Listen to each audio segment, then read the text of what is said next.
Yo. I almost said happy birthday. Why is that what came out of my mouth? Hey, if it's your birthday, whoever's in chat right now, happy birthday. Most importantly, happy Friday. And I'm going to start off right off the bat with some really incredible news. Also, I think I'm going to have to fix my face cam, aren't I? Yep, no face cam. Boom. We're back. Grand Theft Auto 6 is delayed to 2026, which means one of my predictions from the end of last year for this year is officially correct. It might be the only one. No, I think I made a prediction about the Switch 2 as well that I think will come true.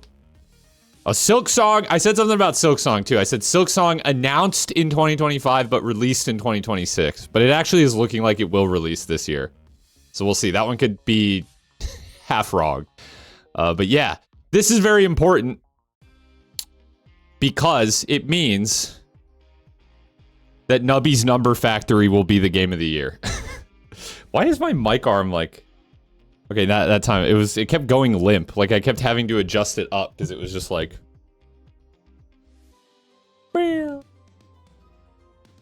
Dude's doing it again!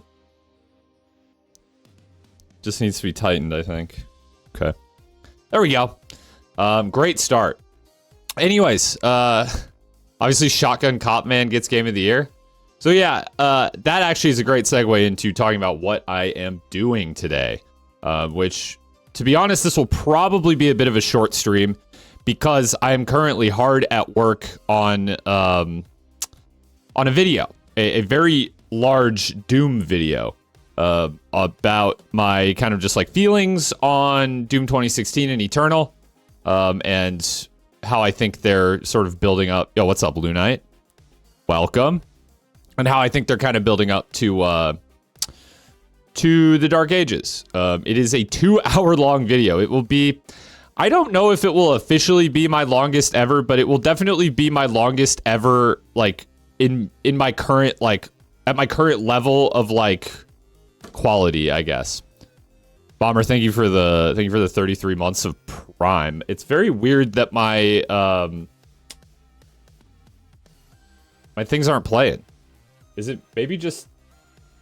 Do I maybe just not have the scene on the full face cam? I apologize that the notification isn't playing, but thank you for the 33 months. That's insane. It's because you say dumb shit. I don't know what Wrecking Storm is, but I appreciate that you have given me money for 33 months. At no cost to yourself, mind you, because Primes, they're basically free money. It's basically money that just goes directly into Jeff Bezos' pocket if you don't use it on me. So, what was I saying? Oh yeah, I've just been hard at work on that video. I plan to work on it a little bit more today. I have other things that I have going on today. But it's been too long since I just played a freaking indie game. The streets are saying I'm washed because I haven't been playing indie games lately. I've just been playing Elden Ring and Doom.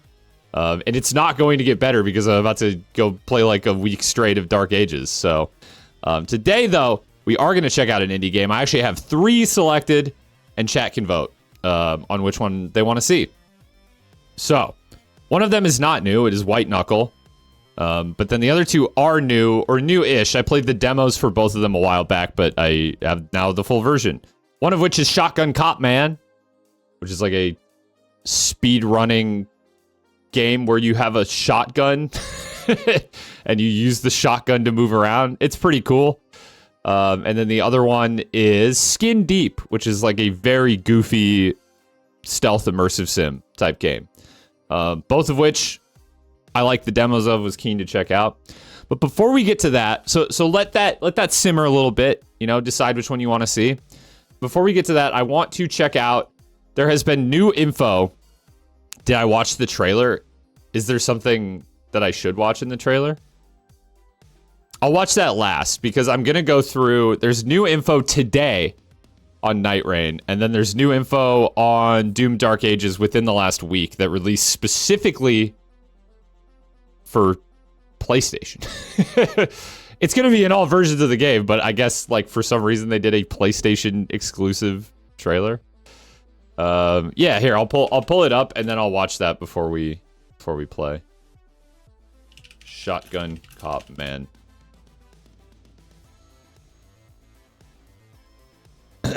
Is it the rise and fall of Shotgun Cop Man, Mektorn? I will watch that. Anyways, let's start with Nightreign. It's 10 minutes overview trailer today. So let's check this out. Nightreign I will be playing on stream when it launches. This comes out at the end of the month, like May 28th or something like that. May 30th? I can't remember. Something around there. I watched some people play like the network test of this, and I gotta be honest, it looked fun. It looked fun. Elden Ring Nightreign is a co-op survival action game where you navigate a vast and dangerous field with other players. Dude, who is this narrator? It sounds like Mikola. Am I crazy? You must become one of the Nightfarers, fighting through the endless night and taking on scores of vicious foes over the span of 3 days. Limveld. Once a country. This is the part I'm like maybe most curious about, is how they're gonna do this like kind of procedural version of Limgrave. Very curious about that. Because it seems like the map is mostly the same every time, but like the landmarks change. The power of God. I guess we'll see. Limveld is now nearing its end, gradually being eroded by the night that has saturated the land. It's gradually nearing its end. I would love a Souls game that takes place in a world that's not gradually nearing its end, because that's basically all of them. You won't stand a chance against that type of overwhelming power. Man, it looks great. By moving it's obviously just Elden Ring, which already looks great, it's but up to you to choose your route within the limited time you have before night falls. You can choose to hunt enemies and level up.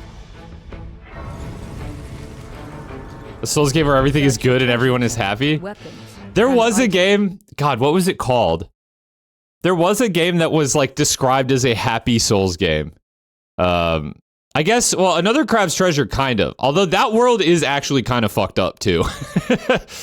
No, it was Inotria. That was the game. I heard the game was not very good, but, like, the style of it was kind of interesting.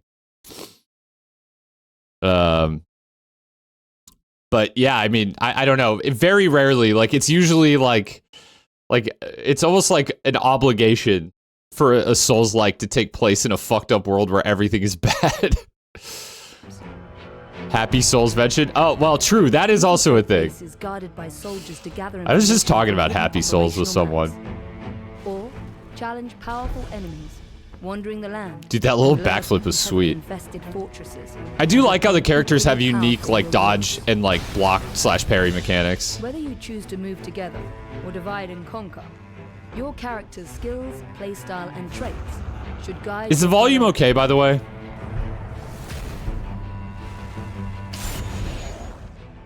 The layout of Limveld will change each time you visit. Yeah, Lou Knight, I get what you're saying. For me, though, it's like, despite the game having like a bit of like a cheery presentation, the world actually is like surprisingly fucked up. That's all I'm really saying. It's not the darkest game of all time. Dramatic changes can also appear. Yeah, dude, this looks so cool. Like this is Limgrave? I mean, this shit looks like, that looks like Volcano Manor. Forests, shrouded with corruption. I'm sorry, it's Limveld. It's different. Dares explore it. In this constantly shifting world, you will face new choices as the They're putting a lot of emphasis on this like constantly shifting world, so it's going to be disappointing if it's just like one or two landmarks that change every game. So I'm assuming that there's bigger changes, but like I still am just like having a hard time conceptualizing it. Battlefield evolves with each expedition. What the fuck is that? Every situation. Use your skills to fight back and survive through the night.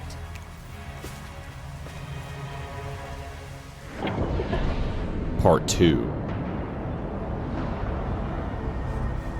As darkness blankets. Oh, Hyperlight Breaker? Yeah, Hyperlight Breaker was kind of like that. Although that world was like fully procedurally generated. And as night falls, but at least some of it was like like going through that game, you would see the same things like multiple times. That game also took place over like days. and I think you could do 3 days. I need to go back to that game because it just got a big update. And to be honest with you, I know a lot of people didn't like it when it first launched, and I didn't love it, but I was like, this is not as bad as people are saying, and I think it's actually pretty close to being good. So, their names are too similar. Well, yeah, I mean, one is basically a sequel to the other, so yeah, that is how it tends to work. A harsh battle ensues as various powerful enemies arrive. Some of your the streets have been saying, why haven't they brought back Duke's Deer Freya for a game?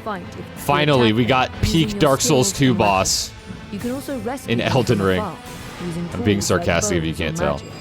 These battles are tough, but don't give up. Use all the powers you have gathered in Limveld to survive and overcome. That, like, mage character they were showing kinda looked bad in the network test, so hopefully she gets buffed. 8 Nightfarers assembled to defeat the Night Lord. Each Nightfarer possesses different weapons and unique passive abilities, skills, and ultimate arts. Wilder, a knight proficient in a wide range of yeah, wait, they only showed 7 characters. Isn't there supposed to be 8? Is Bloodborne stuff gonna be used here? I'm not sure they've actually shown any, like, stuff directly used from Bloodborne. And the reason might be because FromSoft just does not own the rights to it. Sony does. But maybe. Their skill, Whirlwind, can lift enemies off their feet and deflect arrows. Their art, deflecting arrows is kind of cool. Repels approaching enemies. This is sweet. To save allies from I heard this character wasn't that good in the network test either, but it looks fun. An archer who never misses. Can't wait for armored core things in the game though. Enemies from a distance. Yeah, dude. His marking skill injures and pressures the enemy, greatly disrupting their poise and creating openings to exploit. This guy, Majuri, the bow guy, he looks cool. I don't think this guy was in the network test, but he looks pretty sweet. No escape. 8th character's a mech. Yeah, 8th character is Raven. Uses her cunning to confuse enemies. After attacking.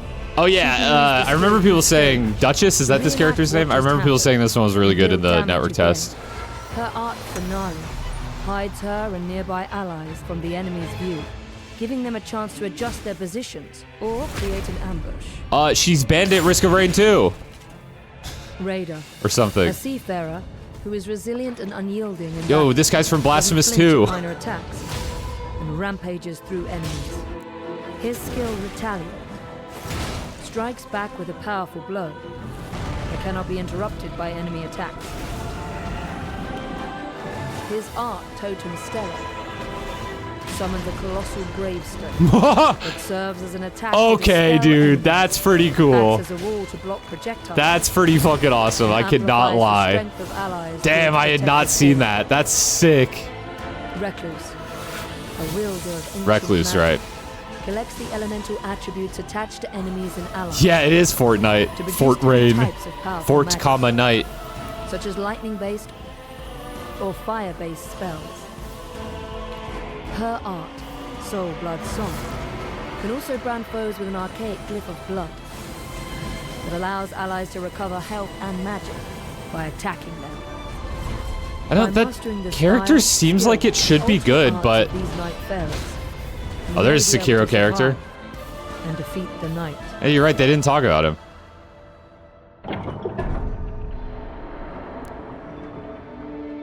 The hidden round Unless that was one of the other characters. A base for Nightfarers, preparing for battle in Limveld. Relics recovered from expeditions can enhance your abilities when equipped before deployment. Relics have a diverse. That's obviously the Ironclad, Iron Chad, more like. From increasing stats to altering the performance of skills. Different relic combinations can alter your gameplay experience, so try out different approaches. If you want to get technical, Sekiro is more like the Silent in terms of ability. That is like Wolf, you know, Sekiro himself, not whatever this character is. It might be worth checking what's on sale. Pot friend. Using the fitting mirror, You can unlock new costumes with Merc. Costumes. And change your appearance. Wow. These outfits allow you to change This your game, Nightfarer's style as I understand, to suit will your not taste. have microtransactions, but it will Some have like costumes content might even look DLCs, familiar. like with new, like, I don't know, areas or bosses or something. As you battle against Yo, the Night- I'm sorry, was that, I almost glossed over that. Was that Solaire? Holy shit, dude, that's Solaire. He's As you here. battle against the night, Peter Griffin skin and fragments of your Nightreign, lost dude. memories may return, giving you Don't get me glimpses too of who excited. you once were. By recovering these fragments of lost memory, you can fill in the blanks of your Nightfarer's blurred recollections. In these memories, conversations with other Nightfarers or residents of the Round Table Hold might reveal new objectives. Achieving these goals during adventures in Linveld will help unravel the past, revealing each Nightfarer's origins. Oh, this and is like purposes. story stuff? Codex pages! See why they have come together at this Round Table Hold. One of the skins was Why from they fight. Bloodborne. I can go back. I'm just gonna finish out the trailer, but I can go back and look at it. We know how much I love Codex pages. Looks similar at least. So there are... The Bloodborne aesthetic has been reused in like Demon Souls and Dark Souls and stuff. So it's possible that that's like... If the real reason why there's no Bloodborne in this game is because From Software does not like currently actually own the rights to the IP, there are definitely ways around it where they could add Bloodborne-like stuff in by just taking it from other games. The Night Lords are the ultimate threat. Waiting for players. Okay, on this the is what third I want to day see. of These are the Linveld. new bosses. These look The fucking Nightfarers sick. Are the only warriors remaining who can stop them and save Dustbloods, this land from that too, total yeah. obliteration. And they do own that. Battling a Night Lord. Dude, these look fucking Being cool. the host's overwhelming attack power and toughness will be more challenging than anything faced in Linveld. However, there are ways to resist this threat. By carefully navigating Linveld, acquiring more powerful tools Bimbeld. and weapons with attributes effective against each Night Lord, discovering relics, and growing as a fighter through Ooh. experience and observation. That's just Estelle. Victory against the Night Lord will be I'm within sorry, reach. but that is just Estelle. Set forth on this I'm sure he does thrilling different and stuff, but fast-paced yo, what is that? Godric got a filled fucking with tail. danger and achievement. So some of them are brand new, Dare but to some are stand not. together against a fool. Or are all the, or were some of those not Night Lords? Edge, comma, Lord. Okay, let me go look at those skins again. Right here. Some costumes might even look familiar.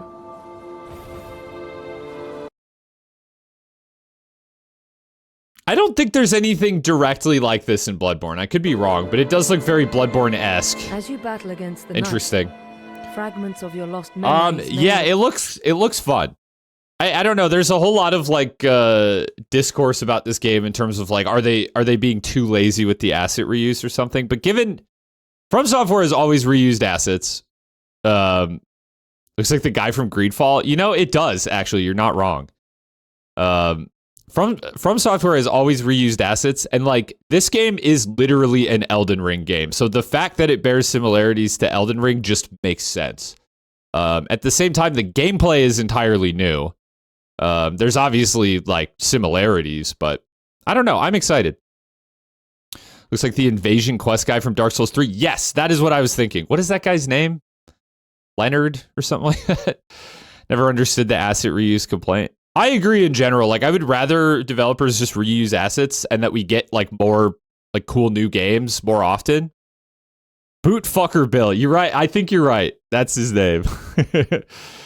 I'm still not sold personally. An Elden Ring co-op roguelike sounds good on paper, but I feel like they could have done a boss rush through random dungeons instead of battle royale style closing, but that's just me.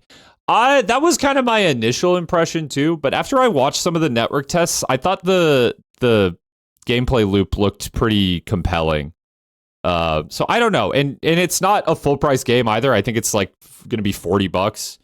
I'm willing to give it a try for that, especially because it's From Software and like, you know, I trust them. Let's watch this Doom Dark Ages thing, this PlayStation trailer. Dude, holy shit. Sorry, you guys probably aren't seeing this, but there's a bot that is like desperately trying to get a message through.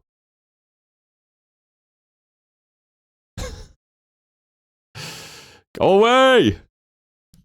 Asset reuse is great if they are consistent with the new assets. Yeah, I think it's cool too, like that they're bringing back like more stuff from their other games, which I think is neat. I think there's like actual like merit to that, to having like kind of a fucking like Worlds Collide type game. Okay. I've already seen this, but it's really cool, so I think it's worth watching. This is the Doom Dark Ages Cosmic Realm first reveal trailer.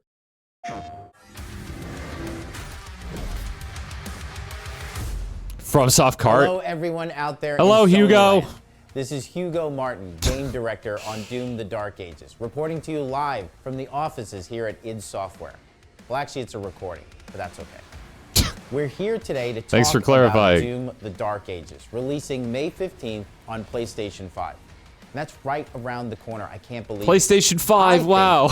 This is the best Doom game we've ever made. It is so weird. First of all, I don't care. I'm not a console guy. I'm not a big like console warrior. Hugo looks so realistic. Yeah, dude, it's almost like he's right here in front of me. I'm not going to bat for Xbox or PlayStation here, but what a weird timeline we live in that a first party Xbox game is being like teased on a PlayStation platform. You know what I'm saying? Like, it just feels weird to me. I think if you are just looking to play AAA games, it seems like a PlayStation 5 is your best bet because it runs things better than the Xbox Series. But at the same time, I'm also a Game Pass subscriber. I'm not, you know, I don't lean either way. However, it just seems odd. The walls are crumbling down. Everything we've had. We left no feature unpolished. We've got 22 levels of incredible 22 levels. I know they said that before, but that's still insane. Tons of gameplay innovations like the shield saw, flail, crazy guns. Crazy guns. With huge worlds to explore and an awesome dude, that's an Oblivion Gate. I'm sorry. With huge worlds. That's an Oblivion Gate. Does the Xbox still exist? Microsoft themselves don't seem to think so. It's all about Game Pass now, which I will concede is pretty good. More than Doom Eternal plus DLCs is kind of nuts. Yeah, I'm wondering, based on what we've seen so far, I'm thinking that this game has some levels that are probably like bigger than anything in Doom Eternal, but I think it also has some levels that are probably like roughly the same size or smaller. I don't think they're all big like that Siege map that they showed.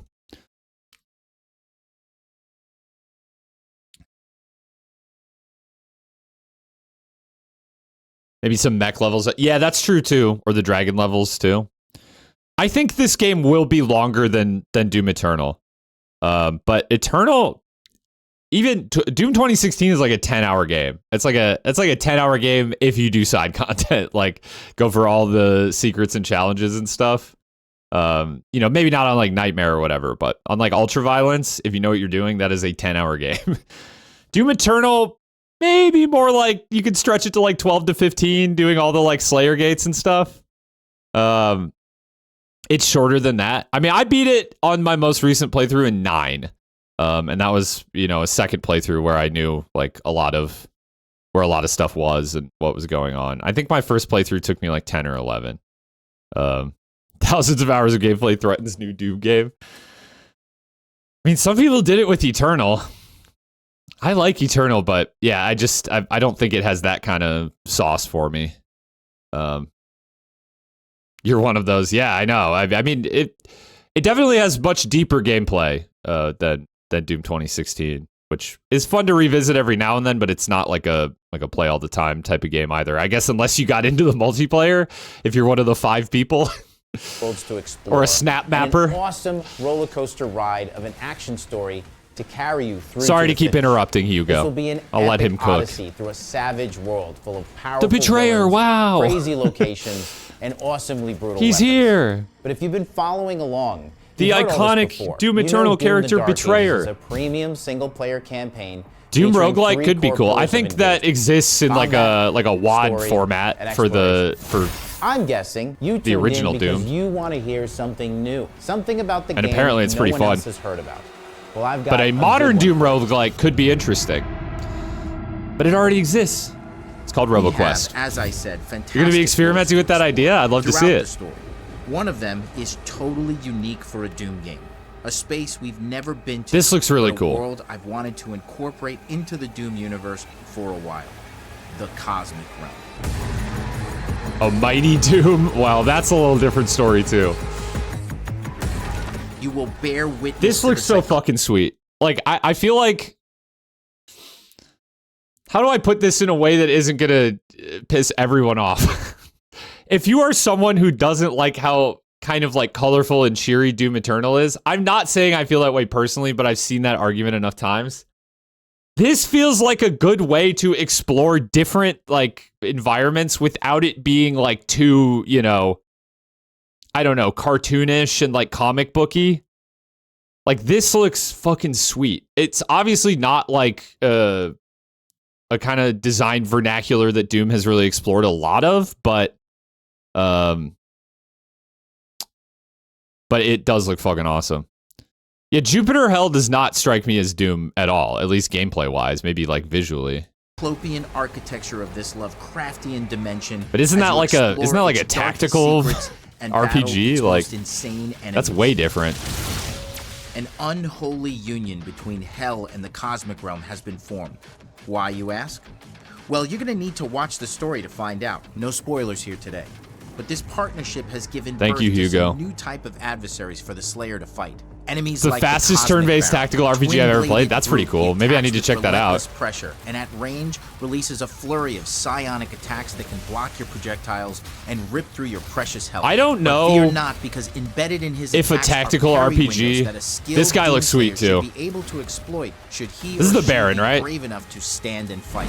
Or a version of the Baron. All the strongest foes in Dark Ages require this kind of aggression.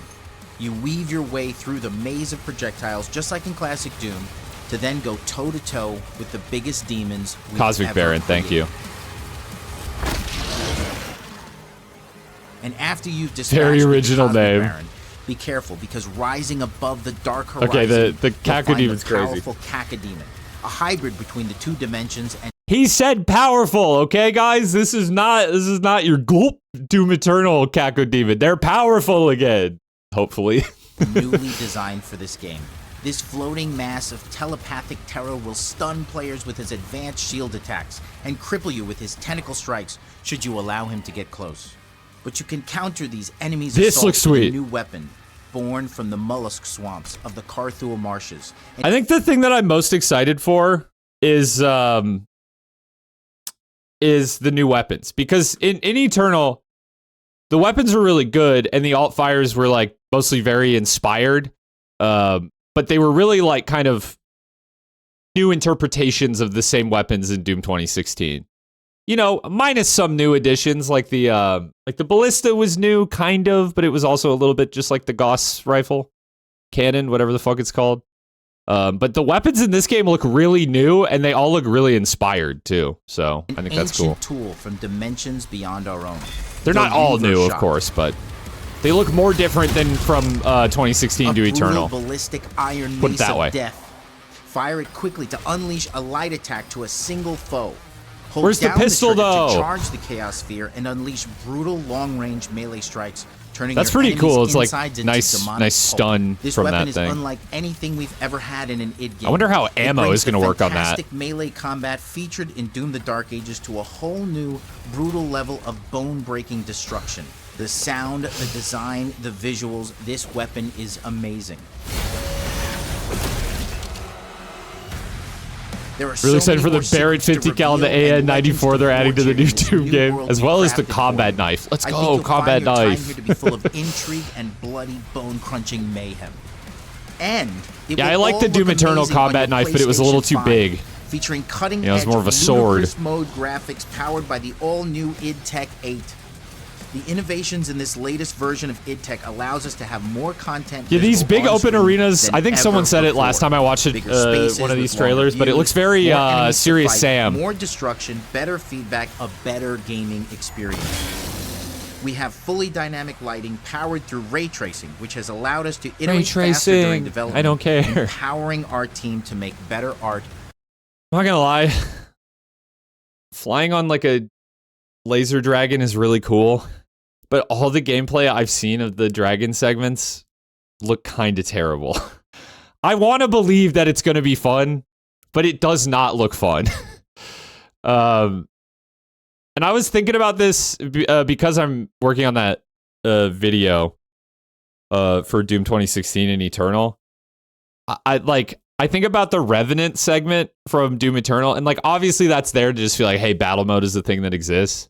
But like I'm just kind of like, man, anytime you take me just like out of Doom Guy, I'm kind of not fucking with it.